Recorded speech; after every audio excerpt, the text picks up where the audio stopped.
Welcome to the My Baby Expert Show. I am your host, Sherry Creso. We had a lot of people interested in this topic, and I was so excited to be able to bring it to you because I never realized that car seats could be so controversial.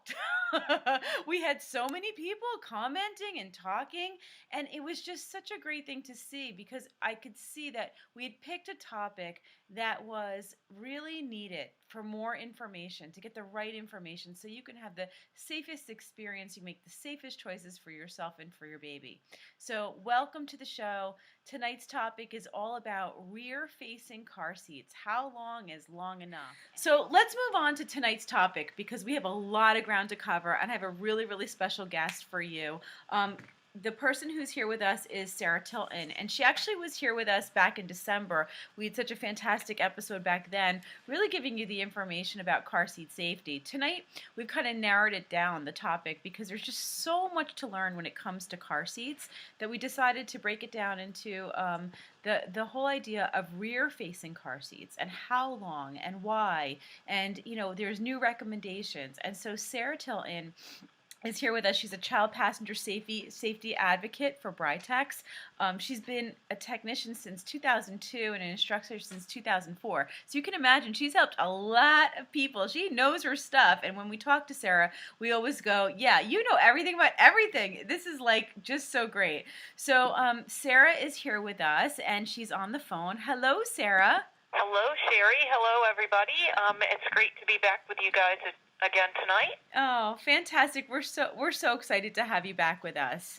Well, thank you. I'm excited to get to share some more information and answer some of your audience questions. Oh, yeah. And boy, did we get good questions. I mean, people really started to submit their questions. They're really interested. This is, I guess, because the recommendations are fairly new, only about a year. And, you know, there's just a lot of questions of what is the true story here and is it really necessary? And I think it's so important for us to go over that. A couple of topics that I wanted to make sure that we cover tonight are why are children safer rear-facing than forward-facing? I mean, obviously, this is all about safety, so we're going to go over some of the reasons why children are safer.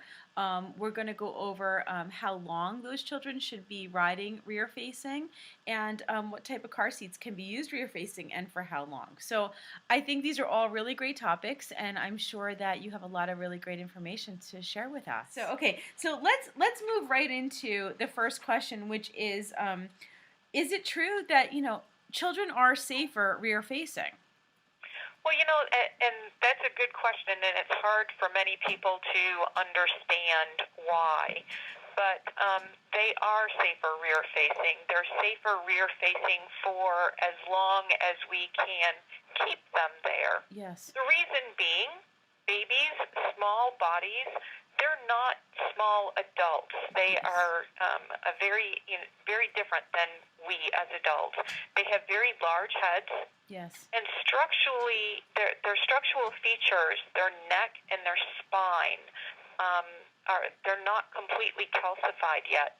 In fact, we have portions of our skull that doesn't close and fully calcify for many years. Right. Right. So when we keep a child rear-facing, frontal impacts are the most common type of crash. Right. In a frontal impact, the car seat is going to want to move towards the front of the vehicle. Yes. When that happens, during the crash event, the baby, the head, the neck, the spine is completely cradled by that rear-facing car seat. Right. As the crash event occurs. Right. It makes so much sense. I mean, if they're forward-facing, what's going to happen is their neck is going to go flying forward. Exactly, because, you know, I say that they have a large head. In my advocate world, you know, we sometimes say that it's like having a little bowling ball. Yeah. On top of their shoulders. Yes. And they don't have, especially the younger they are, they Yes. don't have neck control. Yes. Yes. No, it makes a lot of sense, and so I know that so let's talk about it's five. The studies show that it's actually 5 times safer for rear-facing than forward-facing. Yes, and that's relative to children between the months of 12 and 23 months of age was the information that the American Academy of Pediatrics released. So in their studies and in their findings, they found that a child was 5 times safer, or basically 5 times less likely to receive significant injury or fatal injury in that time frame being rear facing. Yeah, that's incredible. And it's not only, I mean, we see this in other countries. Isn't that true? Like in Sweden? We do see extended rear facing in Sweden. Sweden will actually rear face until the age of 4. So they do rear face for much longer. Yes. But they also have a much different type design of child restraint than what we have here in the United States. Yes. I get asked often, because it is one of our sister companies in we distribute manufacture product for Sweden. Yes. Why don't you bring that product to the United States so we can rear face longer? Yes. And the answer, are they planning to do that? Well, unfortunately, the Federal Motor Vehicle Safety Standard has that we have to design and test to performance-wise for the United States. Right. Has very specific parameters about how the child restraint can be attached to the vehicle. I understand. The seats in Sweden have what we call a foot prop, because it sits so far off the vehicle seat, hangs off. It has a foot prop that comes down to touch the floor and support it. Gotcha. Here in the United States, we cannot certify a seat using that foot prop. And so what have they seen in Sweden as far as their mortality rates and their serious injury rates with their children? They are very, very low. I don't have specific numbers offhand, but they are very low, and their injury rate is, almost non-existent. These children riding rear facing. Yeah. So it was last year, I believe in March, that the American Academy of Pediatrics came out with the statement to recommend. It was a recommendation to extend rear-facing car seats for children? Yes. March 21st, actually, of last year, both the American Academy of Pediatrics and the National Highway Traffic Safety Administration both simultaneously released on the same day revised recommendations. And that is important, that people understand that these are recommendations for optimum protection for the child. We do have, of course, state laws and the way car seats are labeled and manufactured kind of as the minimum. Important to remember that law is often the legal minimum requirement. Yes. I mean, I think that's like that with so many things when it comes to our children. We were just talking today about, you can't always use what the law's minimum requirement is to determine whether that's your comfort zone for your child's safety. I know here in New Jersey, I think the law is that a child can be home alone at the age of 9. That doesn't mean that I leave my children home alone. They legally can do it. However, I'm not comfortable with that as a mother. And so I think the point you're making, Sarah, is really important, that it's not just always about following what the legal requirement is. Like you said, it's a minimum. And then you need to make the decision for yourself. Yes, exactly. So the American Academy of Pediatrics released their new recommendations. So they changed from going forward facing at a minimum of 1 year of age and 20 pounds to indicating that all infants and toddlers should ride in a rear-facing car seat until they're 2 years of age, or until they reach the highest weight or height allowed by the car seat that they're riding in. So that "or" portion, until they reach the highest weight or height, could really go on both sides of that 2 years of age. Absolutely. A child older than 2, as long as they meet the weight requirements, any height requirements of that car seat, there's no reason why they could not continue to ride rear facing. Yeah. It seems like parents are anxious and like eager to turn their kids around. Well, it is. They get very. Parents often think that the next step in car seat safety is a promotion or a graduation. And for me, as a child passenger safety technician, I look at it as a demotion in safety. Because my child is most safest riding rear facing. That's such a good point. At some point, I do need to make that choice to move them forward facing. Yes. Children's Hospital actually did a study, and according to their report, 73% of parents actually turn their child forward facing before the age of 2. 30% of parents actually turn them forward facing before 1. Oh gosh, yeah. I think we talked about this on the last show. People get in some cases, very blasé about how they're using their car seats, how they're installing them, how they're strapping their children in, and then how they're following recommendations, because unless you're actually in a car accident, you're not going to know that this is an issue.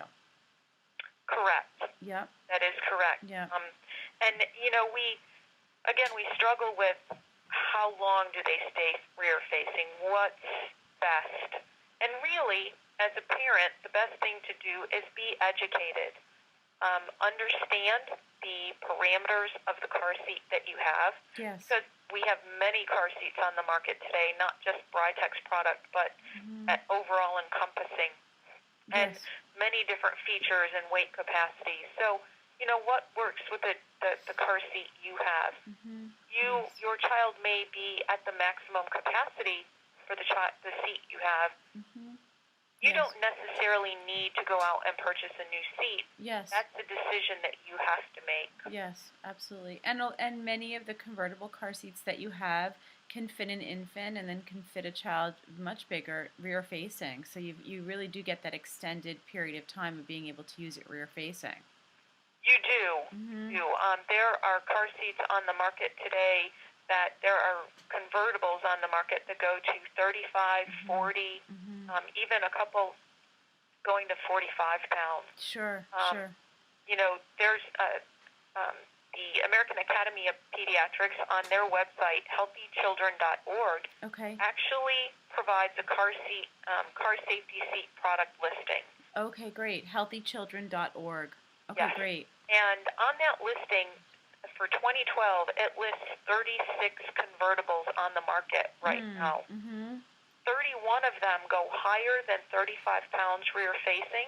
Yes. And that 35 pounds exceeds the weight of the 95th percentile boy or girl. Yes. At 24 months. Oh, that's great. So it's really going to accommodate most children till at least 2 years of age. Yes. Yes. Fantastic. So that's good. So there really is no excuse, is what we're saying here. Technically, yes. There is no excuse from a product point of view. Correct. Of course, we as the caregiver and the parent will make the ultimate decision. Yeah. One of the things I do want to say is that, like we said before, these are recommendations, and you as a parent will make those decisions. But always think when you're, posting on a social media site, giving recommendations to your friends, speaking out loud about your opinions versus what the studies and recommendations show, that, you're actually taking responsibility for somebody else's child possibly getting injured or killed because of not using the proper safety regulations that are recommended to them. Yes, and it's all about education. You can most certainly share information. Yes. And there's a big difference between sharing and telling someone what they should do. Absolutely. So if you can find a way to carefully share the American Academy of Pediatrics recommendations. Yes. Maybe even some statistics about injury rates if you know them. And then let the parent or the caregiver, usually that will intrigue them to do more research. Yes. That brings up a question that we got from one of our audience members. Tamara in Texas was asking, What's the best way to share car seat safety information with a casual acquaintance that you notice doesn't have their child buckled in correctly? That's a very good question. There are various pieces of information out on the website. One thing you can do is go to your local Safe Kids website, Okay. and you can find links to that through safekids.org. Safekids.org. Okay. You can look up coalitions in your area by state. Yes. You might want to contact them and ask them if they have any brochures Yes. on general car seat safety. Yes. Be aware of local checking stations in your area where parents and caregivers can take their car seat to get checked. Sure. Make sure they're using it correctly. Yes. You could maybe offer information to your friend that, are you aware that there's a car seat check Saturday at the local fire department? Or share a brochure with them and say, hey, I just came across this and learned about this. I thought being, a parent of little Susie, you might be interested in it as well. What I found, and of course I come in contact with new parents every day with their infants and their children, is that most people are very open to getting the information from you. It really depends on how you're sharing it, the way Sarah is recommending, whether it's sending them to a website to get the good information, sharing a brochure or a site where they can have their car seat checked, but really offering them, I've learned something new. Here's some stuff that I've learned that really made a difference for me. You may be interested in hearing about it. Yes. And the important thing, Sherry, to remember about that as well is it goes back to that very basic thing I was taught when I was very young, to treat others the way I want to be treated. It's so true, right? It's like it's such a basic statement, and it really just keeps holding true through everything. If someone approaches me abrasively, yes, I shut off. Absolutely. Shut down.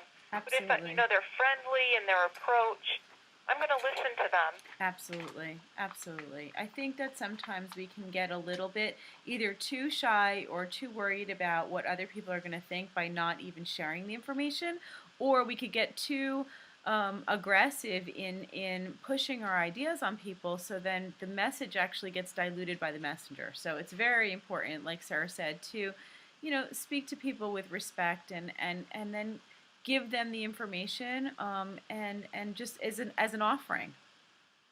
Yes. As an offering. So great. So let's move forward here to some of the reasons why people turn their children forward facing too soon. I was going to say, simply just not knowing the new recommendations. I know when I had my children, the recommendations were 1 year or 20 pounds. Yes. And that's changed, and it's only been a year since the recommendation changed, and there's still quite a bit of people that don't know that this is the new recommendation. That is correct. And many people are learning it every day. Sometimes we think not quite fast enough. Yeah. The unfortunate part of that is many of the state laws permit a child to be turned forward-facing at the age of 1. Other state laws are written a little more vague. Yes. And that just says a child has to be in a car seat until the age of 4 or the age of 8. Yes. So we have law that influences, I'm going to say, in a negative way because, again, while it permits it or allows it, it's not necessarily the best practice providing that optimal protection. Yeah, it's not necessarily safest. Correct. Some of the other reasons that people give why they want to turn their child forward facing is because their feet are touching the seat back on the vehicle. That is a very, very common question. In fact, I have a 22-month-old granddaughter, and last month my daughter-in-law called and said, she's pushing on the seat back, she's kicking, and should I turn her forward facing yet?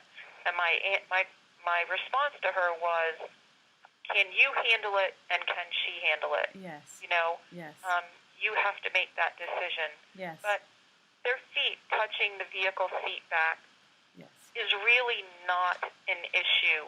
Yes. There are very few lower extremity injuries, meaning leg injuries, from extended rear facing that are documented. Yeah, because people talk about, they'll break their legs, but that's not really what we see. Correct. And if there is, it's very minimal. And I'd much rather have a broken leg than a broken neck.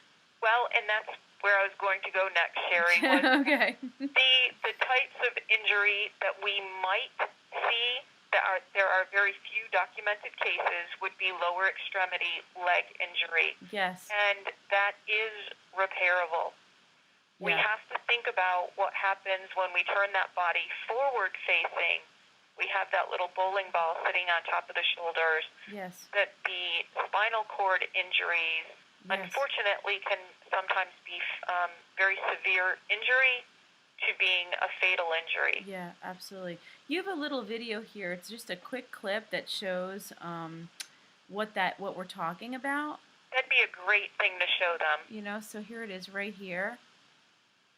And it shows the head moving forward versus the child going back into the car seat fully protected and aligned.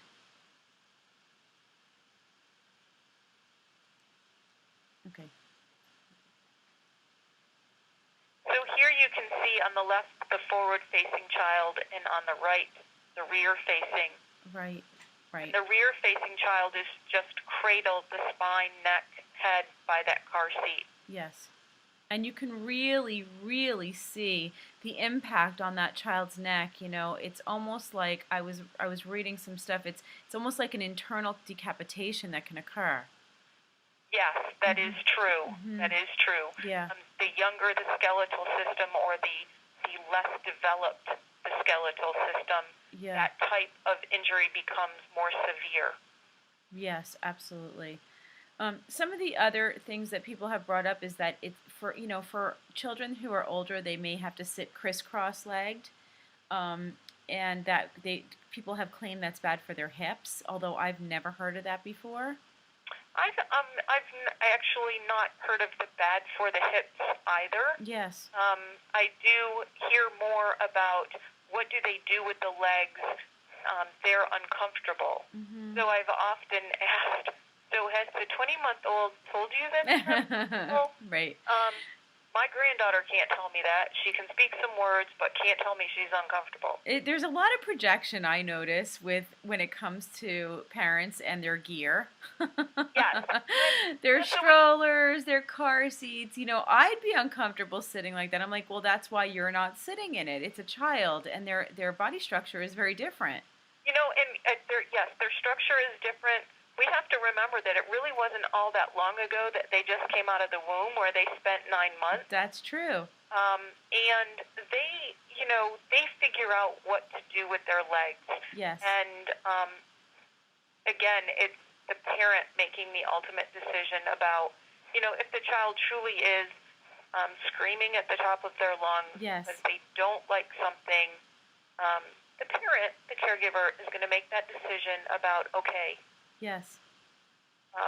Keeping in mind that 1 year and 20 pounds being the absolute minimum, and any other special requirements of the car seat you're using, that's adequate protection. But if I can give them optimal protection, why wouldn't I? Absolutely. I was watching a YouTube video earlier today from a grandfather who was talking about his grandson who was 2 years old, and was turned forward-facing in a car crash, and they just didn't know. This actually had occurred in 2009 when the recommendations were not out, and the child suffered a broken neck and took months and months to recover, and thankfully did. But he was talking about in the video how he had wished he had known that children were 5 times safer in a rear-facing position, beyond 2 and beyond, and that child would have been and would have probably been fine in that car accident. I think I know exactly the video you're talking about. It is such a sad story. Yeah, absolutely. But you're very correct there, Sherry. Unfortunately, many times it's simply a lack of the caregiver, parent, not knowing, not understanding. Absolutely, absolutely. And and then silly things like they can't see out the window, Yeah. Oh well, look to the side. The window's still to the. It's just to the opposite side, isn't it? Yep, yep. We were talking about leg injuries, and there's actually some data out there, and a paper was written. I am not sure who wrote the paper right at this moment, but there is some data out there that says that children forward-facing are actually getting more leg injuries Yes. than children rear-facing, because even with the allowable forward movement of the car seat and the child, they're making contact with the vehicle seat back Yes. in front of them. Yes. With force. Yes. Yes, with force.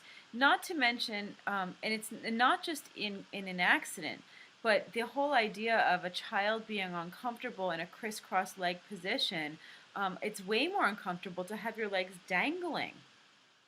And they do get uncomfortable with their legs dangling because they don't know what to do with them. Yes. Yeah, I can imagine. I mean, there's many times when I'm in a long car ride and I just want to, tuck my legs under or sit in a crisscross position or put my feet up on the dashboard. Probably not a good idea, but just wanting to get my legs off the floor. Well, I'm very petite. I'm only about 5 foot tall, and I can sit in chairs and on couches sometimes that my feet don't touch the floor. Yes. And so you do get in weird positions to try to make yourself comfortable. Yeah, absolutely, absolutely. Let's do another question here. I mean, there were so many good ones, so I want to make sure that we get to some of these here. Let's talk about. Somebody's asking about recycling their car seats. So, in other words, this came from Katie in Arizona. She said, "What should we do with older car seats? Our infant car seat is going to expire this summer. We want to get a convertible. Do you know of any good places to recycle them?" Recycling for car seats, we have investigated different programs, and it is very difficult to find recycle centers that take all the components of car seats. Yeah, yeah. So, unfortunately, I don't have a good recommendation. Yeah. You can check with your local recycle center. Yeah. Typically, most areas just have to simply dispose of the car seat. Yeah. Their disposal system. Yes. Waste drop-off. Yes. When you do that, though, I recommend a couple of very important steps, because we want to make sure that that car seat that is reaching its expiration date is no longer used. Yes, Cut absolutely. all of the webbing, the harness straps off of it. Yes. Cut the fabric cover so it can't be used again. And take a permanent magic marker and kind of mark out any labels that are on the seat, and maybe in a few different places on the hard plastic shell, write trash, do not use. Yeah, or expired. Yes. Yes. That's a good point. Car seats do expire, and the expiration dates are important to follow. They are. Yeah. And there are a variety of expiration dates in different car seats on the market today. There's a car seat that has a 4-year expiration date. All the way up to there is a car seat on the market that has a 10-year expiration date. Wow. So, Britex infant carriers, rear-facing only, the B-Shape Safe and the Chaperone are 6 years. Yes. Our Marathon 70, Boulevard 70, those are all 7 years. Yeah, that's a long time. It really is. Yeah. One child to use that seat. Yes. Many parents think, I'm going to use it for multiple children, but, I've seen the ones my granddaughters have been in, they're on, their multiple car seat already, because they just kind of get dirty. And they get dirty, they get worn out, and then you realize that, I'm going to pass it on, except I need I need 2 car seats now for each of my children. Yep. Well, and the other thing, car seats are much like vehicles. We have to stop and think, why do we get vehicles? Yes. Because there's new safety technology in them. That's true. New car Yes. seats have new safety technology, Yeah. newer than what there was 3 years ago. Yeah, and I'm really going to recommend that, of all the products that we ever talk about, when it comes to making the right investments on on a particular baby product, this is the place where you want to really be doing your research and getting the safest product, not necessarily the cheapest product.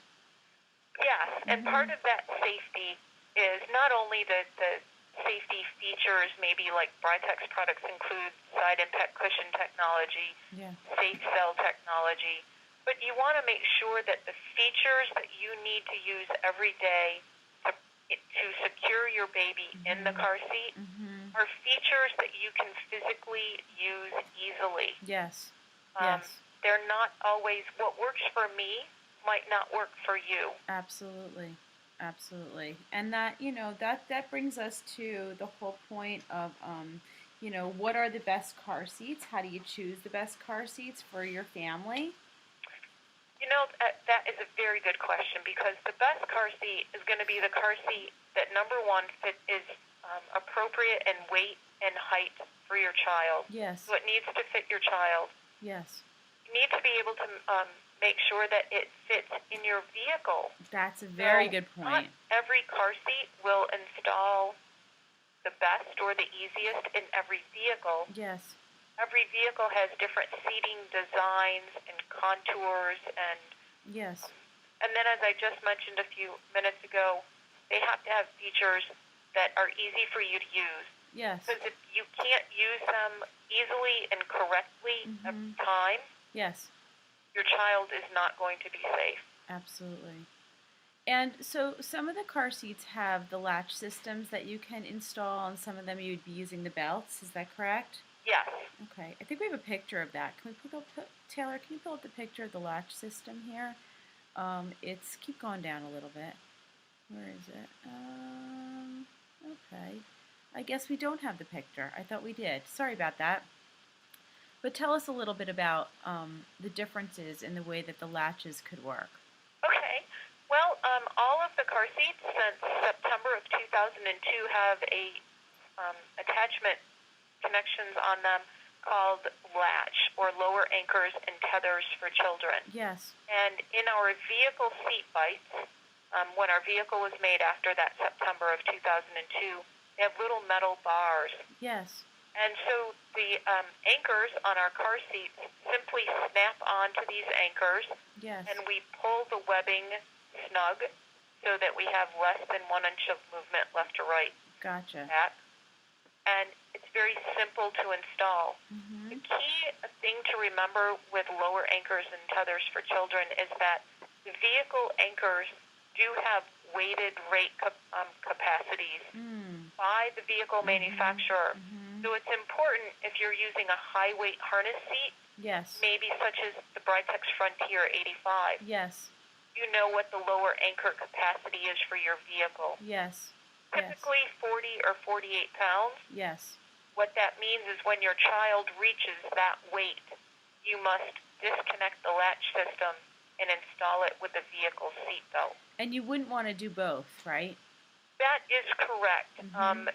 Typically, child restraints are designed and tested with either the seatbelt or the latch system, Right. but not both of them. Right. Right. And if you're latching it in and then you're putting the seatbelt on as a booster, um, then at that point to keep the seat in place, would that work?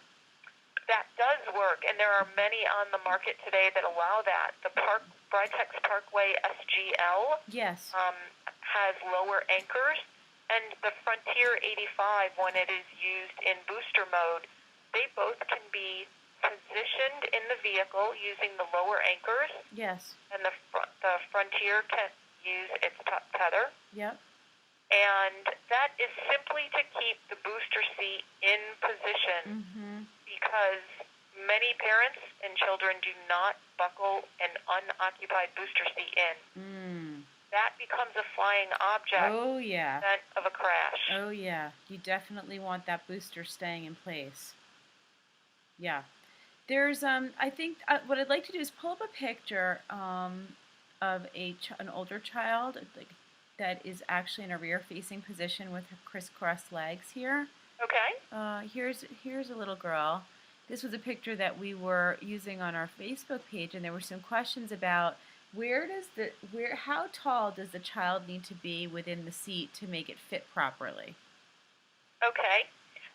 In most car seats, the car seat manufacturer will indicate the top of the child's head should be within 1 inch. There should be at least 1 inch from the top of the child's head to the top of the seat shell. Yes. And for this particular Britex product, it is the seat shell, not the head restraint. Yes. Now, this little girl is a little bit more than 3 years old. She is right at the maximum height capacity for this seat. Yes. This particular picture does look like she might be a little bit large for it, simply because of the angle in which the photo was taken. Unfortunately, sometimes these, what I call pretty pictures, get distorted a little bit in the photography world. But all of the children, and if you looked at this little girl, I'm going to say head on, directly looking at the top of her head. Yes. She's pretty much right at the maximum limit. And like you said, she's about 3 years old. That was an Advocate that we were looking at? That is a Britex Advocate 70. Yep. Fantastic. Okay, great. There's some questions. Let's see. One or two more questions here. Let's go to... this is from Samantha in Tennessee, and Samantha is asking, rear-facing past 2, then what are the next steps for harnesses and boosters?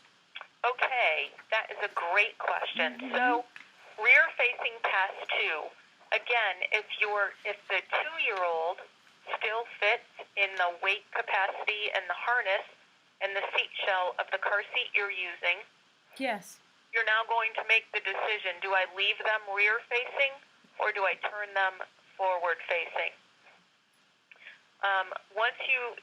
You're probably going to be using what's called a convertible car seat at that point, which means it can go rear-facing and convert to a forward-facing seat. Mm. Weight capacity is going to be is going to be higher forward-facing. Current product goes anywhere from 40 to 90 pounds in a harness, depending on what platform you're using. Most convertibles go up to 70. Britex offers 5 different platforms that go up to 70 pounds. Yes. You're going to, again, leave them in that harness as long as possible. Yes. So if you have a 5-year-old that's still fitting in the harness, and when I say fitting, I'm referencing they're under the weight capacity that is dictated by the car seat. And the tethers. And you can get the appropriate harness height based on the slots. Leave them in that harness.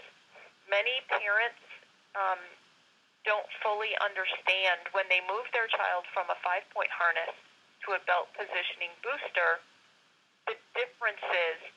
I often tell parents when they ask me, when is my child going to be ready to go to a booster seat? Yes.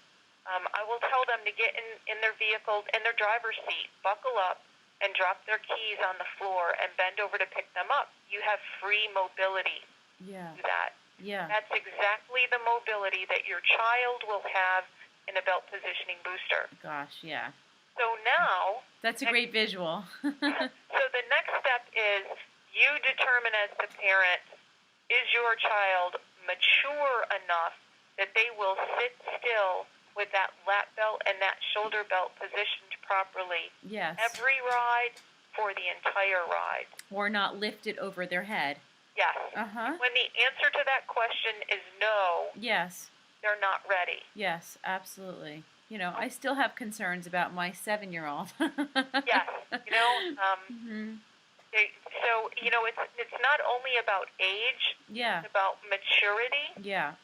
Most states, somewhere between or after 4 years of age, will permit or allow children to move into a belt positioning booster. But again, it's very important that we keep maturity in mind, and will they sit still? Absolutely. Somewhere Absolutely. between 8 and 12 years old, the human body will be ready to go into a vehicle seatbelt. Yes. I say that meaning that they need to be able to sit in the vehicle seat back with their lower back all the way against the seat back, their knees bending at the edge of the seat, Yes. and the vehicle seatbelt positioned appropriately. Yeah. You know, it's just there's so much to know when it comes to this topic, and God, it boggles my mind because we need to understand this information because we're talking about life and death. We are, Yeah. and my children are grown adults now, and like I mentioned, I have grandchildren, and I say to them so many times, I am so thankful that you guys are alive, because I think back of things that I did when they were little. Yes. And I definitely did not practice what I currently preach. Absolutely. We did. They just didn't know. We didn't even think about it. Exactly. Mm-hmm. There are so many resources out there today that can provide us educational information. Yeah. Whether you're a Britex product user or not, if you visit britexusa.com, Yes. we have a learning center there. Yes. It is all about education. It's fantastic. And the different steps, and when children are ready for various steps within child passenger safety. I think that's a really, really great resource to check out. Like Sarah said, whether you're a Britex customer or not, the information is available to you, and you should check it out. You owe it to your children and to your babies too, to really get the information and do the best that you can. Yes. Yeah. Again, we have so many resources. We can be much better educated in current time. Yes. Yeah. There's a question coming in. Joe's pointing to me in the chat room here. Oh, Joe put up the link. Okay, so he put, if you're watching the replay of this video right now, Joe put the link up in the chat room, and it's britexusa.com/learning-center. And that way you can go to the Britex website to get the information that Sarah was referring to. Great. Yeah. So let's see here. I think we went over some of the laws, and like we said, the laws change by state. And so it's really important for us to be following not just the laws, but our own common sense and our own heart of what is right for our children, and making sure that we make the safest choices that feel good. One of the questions that did come in was from Carrie in New York, and she said, my son turns 3 in June. He weighs about 30 pounds. I still have him rear facing, but I'm getting some pressure to switch him to forward facing. What are your thoughts? So interesting how people would pressure. Yes. And the pressure typically comes from those who don't understand why rear facing. Yeah. Yeah. I would, I can only suggest that trying to educate them about the importance Yes. of rear facing and the extra insurance for their safety that you are providing to your child by leaving them rear facing. Absolutely. Ultimately, if you are confident in the decision that you are making, again, keep in mind that it is your decision. It's not a requirement. It's not. Totally. But if you truly understand how much safer your child is, we'll try educating them about, how much safer it is. And then, unfortunately, you may have to say, this is my decision. They're safer. I believe they're safer this way. And it could turn into one of those tough conversations. Yeah. I mean, who wouldn't want to choose something like this, to make sure that their child is safe? I'm showing another picture here of rear facing. And it's just like, anyone who's giving you the information that you should be doing it or feeling pressured, they obviously don't know the information. Yes. Mm-hmm. Yes. Okay. So I would, if you're comfortable with it, stick with it and leave them rear facing. Yes. Sherry, do we have a minute as well to talk about rear face tethering? Of course. Rear face tethering is something that helps to control the rebound in the event of a crash. Yes. And I think you have a I think I might have sent you a picture. Maybe if we could look at that as well, about how to rear face tether. I think that Taylor didn't get this last few images that we had gotten over, so I apologize for that. Okay. I'll just try to walk them through that. So rear face tethering will actually help to control rebound management. Earlier I commented that frontal impacts are the most common. Yes. And when that car seat, when the impact in the front happens, and the car seat will move towards the front of the vehicle. Yes. And the edge of the front of the vehicle seat it's sitting on kind of compresses and it rolls. Then the car seat needs to, or it will, rebound towards its initial installed position. But because of all the forces, it's actually going to move past that, or what we call overshoot it. When the car seat is tethered in the method that we refer to as the Swedish style, or down to the front vehicle seat, yes, it helps to minimize the amount of rebound that car seat will actually travel. Gotcha. Doesn't eliminate it, it just controls it, and the less distance that the child will actually rotate or rebound results in less injury. Yes. Now, are some of these videos, like the descriptions of what you're talking about, could they find that on the Britex website? They can find it by simply going to YouTube and typing in Britex rear face tethering. Fantastic. Yeah, I really recommend that you do that. Everybody who's watching too. It's one thing to hear it. It's another thing to visually see it, to see the video, to watch how to properly install it. This is worth your time. You really need to educate yourself with all these points, because we're talking about quite a few things here that are very important. Yes. And you know, there's, Sherry, we have the chaperone rear-facing only carrier that has an anti-rebound bar on it. Yes. It's actually doing the same feature that a rear-face tether does on a Britex convertible. Gotcha. Yeah, so by pushing it up against the seat so that it cannot flip forward. Exactly. Exactly. Yeah. So, and there's other products on the market that have similar features as well. Yes. Whether it's done with a rebound bar or done with a tether, it's all controlling energy management. Yeah. No, that anything we can do to keep the seat in place and stationary is going to keep your child in place and stationary, which is what we want. Yes, because we want the child to what's known as ride down the crash event. Yes. And let the vehicle features, its crumple zones, absorb the energy. Yep. That's, I think, right, all the safe cell technology that Britex put in. Yes, and along with the energy-absorbing tether, and there's just many features that are built into the Britex platform that, that help to dissipate the energy away from the child. Yes. Because unfortunately, energy to the human body will result in injury. Yeah, and especially a small human body. Yes.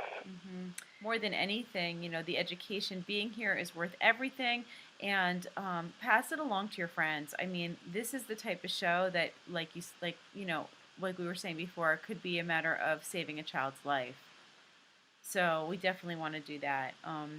Sarah, I want to thank you so much for being with us tonight. Again, another fantastic, information-filled, so informative show. I can't say enough, and I appreciate it. And I know that if doing this show made a difference for even one child, it was worth every minute. Yes, that will make it a success. Absolutely. Sherry, I enjoy being on your show, and me too. We'll come back anytime you'll have me. Well, you will be back just I think in a couple months. We're going to be covering some topics throughout the year, because this is just a series that we decided we wanted to do for the year and keep bringing you more and more information. Great. Well, I'll look forward to it. Okay, great. So we will talk to you soon. Thanks again, Sarah. Thank you, Sherry. Have a good night. You too. Bye-bye. Okay, great. Bye-bye. Okay, we're complete for the night. I love you guys so much. We will be back next Wednesday night, same time, same station. Have a wonderful night. Go kiss your babies. I love you. Mwah. Bye-bye.